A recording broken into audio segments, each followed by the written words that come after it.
Fairy Tail, un manga qui a explosé ses ventes en France aux côtés du Big Three, Bleach, One Piece, Naruto. Mais pour autant, pourquoi Fairy Tail est-il autant critiqué? Pourquoi j'ai moi aussi décroché de ce manga? Moi qui étais un grand fan de cette saga et qui était mon tout premier vrai manga. Qu'est-ce qui a fait le déclin de Fairy Tail? C'est ce que je vais vous expliquer dans cette vidéo en toute objectivité, sachant que je suis un ancien fan de Fairy Tail. Je connais donc ce manga comme ma poche et ne peux pas avoir de mauvaise foi. Fairy Tail est un manga nous présentant un monde de magie, où des mages effectuent des missions dans des guildes pour sauver des gens à la manière d'un MMORPG. Ce qui est très intéressant et plutôt assez innovant pour l'époque. Tout de suite, nous nous focaliserons alors sur une guilde, Fairy Tail, et son protagoniste Natsu Dragnir, qui est à la recherche de son père qui n'est autre qu'un dragon, Ignir, qui a disparu un jour. Jusque là le scénario est intéressant et tient la route, il nous fait de belles promesses. Nous avons un cast large et varié de héros badass et d'héroïnes sexy, mais ayant a priori un fond aussi travaillé que leur physique. En tout cas pour le moment, même si on commence déjà à percevoir les premiers défauts. Bien qu'ayant de bons backgrounds, au final les personnages sont tous les mêmes. Niveau chara-design, on dirait que Mashima s'est contenté de faire les mêmes persos en changeant la couleur des cheveux, en rajoutant peut-être éventuellement un tatouage par-ci par-là, et mentalement ils ont tous le même caractère. Ils veulent se battre comme des brutes et s'empiffrer à n'en plus finir, le cliché parfait du héros sans âme. Du côté féminin, on n'est pas très loin non plus, même si les visages se différencient à peu près je trouve. Est-ce qu'on peut m'expliquer pourquoi elles ont exactement toutes le même corps? Toutes les filles de Fairy Tail arborent fièrement une poitrine minimum D dans un joli décolleté prêt à être déchiré. Mais ne vous inquiétez pas, ça on y reviendra hein. D'ailleurs, pour ceux qui disent que le début de Fairy Tail n'avait quasiment pas de fanservice, eh bien sachez que dès le premier tome on voit la protagoniste Lucy nue. Et maintenant abordons notre premier point, le début de la fin. À partir de quel moment Fairy Tail a-t-il commencé à partir en couille? Si beaucoup s'accordent à dire que c'est à partir de l'arc Tenro, après l'ellipse de 7 ans, je ne suis pas du tout d'accord avec ça. Pour moi le début de la fin commence bien avant cela, à l'arc de Luxus et la bataille de Fairy Tail, juste après l'arc de la Tour du Paradis, donc finalement quasiment à la vraie fin du manga, car oui le manga Fairy Tail devait s'arrêter normalement à la fin de l'arc Phantom Lord. Mais face au succès qu'avait rencontré Fairy Tail, Mashima a décidé de rallonger son manga, et pas qu'un peu, puisqu'il estimait que Fairy Tail ferait une dizaine de tomes. Et finalement on en a quand même eu 63. Fairy Tail n'a pas su s'arrêter. À partir de là, la suite de l'histoire n'ayant pas été prévue, Mashima a dû improviser, et franchement ça se ressent beaucoup. On finit même par perdre le concept même du manga avec le système de quête, puisque de plus en plus les arcs ne sont qu'une succession de guildes clandestines à affronter, ayant toutes pour but de ressusciter Zeref. Pour moi je le dis, Fairy Tail aurait dû s'arrêter à la Tour du Paradis. On avait tous les éléments pour terminer l'histoire. Un dénouement avec Zeref qui possédait Gérald, même si plus tard on apprend que c'était Ultia. Un combat au sommet et un putain d'arc globalement, c'était génial. Et même très rare dans Fairy Tail, mais on avait eu une mort. Certes, on se fichait pas mal du personnage qui est mort, à savoir Simon, mais il faut savoir que c'est la seule vraie mort du manga du côté des gentils. Mais non, le manga a continué et est devenu de plus en plus bullshit et s'est éteint à petit feu.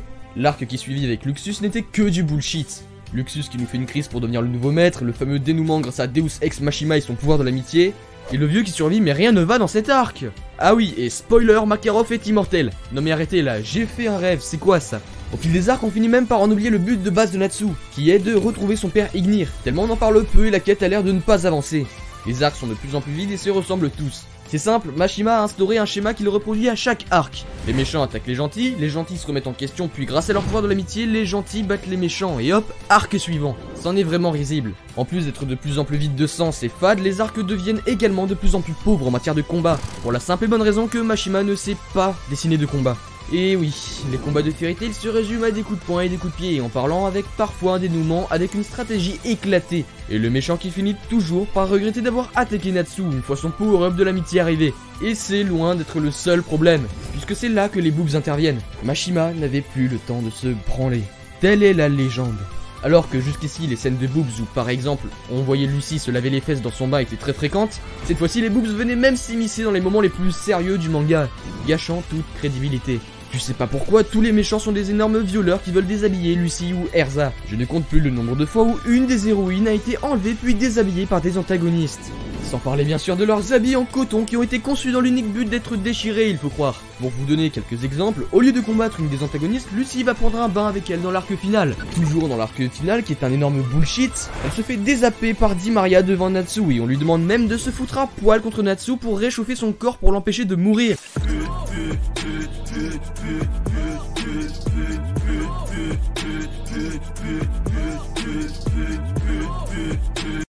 Bref, encore un autre point. C'est-à-dire que pendant des chapitres, Mashima va te hyper sur un personnage par exemple, ou sur son pouvoir, pour au final qu'en 2 pages, sans qu'il n'ait eu le temps de rien faire, on te dise bon bah t'en entendras plus jamais parler gros. J'en prends pour preuve God Serena, one shot par Acnologia. On sait pas pourquoi, des fois Mashima a des sauts d'humeur et change tout. Comme avec l'ellipse de 7 ans causée par un perso qui sort de nulle part, ce même perso qui sera le boss final de Fairy Tail. Alors que depuis le début de l'histoire, on nous parle de Zeref comme étant le plus gros des fils de pute. Il a un background assez conséquent, mais non, Mashima s'est dit, et si on faisait apparaître un perso sorti de nulle part qui sera le boss final, sachant qu'il n'a aucun background et aucune raison d'être méchant. Dans tous les cas, même le personnage de Zeref était éclaté. On nous dit que c'était le plus gros des enfoirés et au final quand on le voit pour la première fois c'était juste une grosse victime qui tue les gens sans faire exprès et en pleure tous les jours. Mais tu sais pas pourquoi, hein, après plus de 300 ans de vie en solitaire pour ne tuer personne, il s'est dit fuck, finalement je vais tous les niquer. Oh shit, here we go again. Mais pour moi je me suis vraiment dit que ce manga n'avait aucun sens quand il a sorti le fameux « Je suis ton frère ».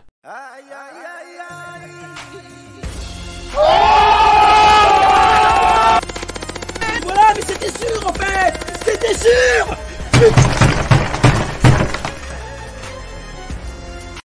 Et enfin, dernier point, les morts. Mashima aime trop ses persos, ça en devient vraiment gavant.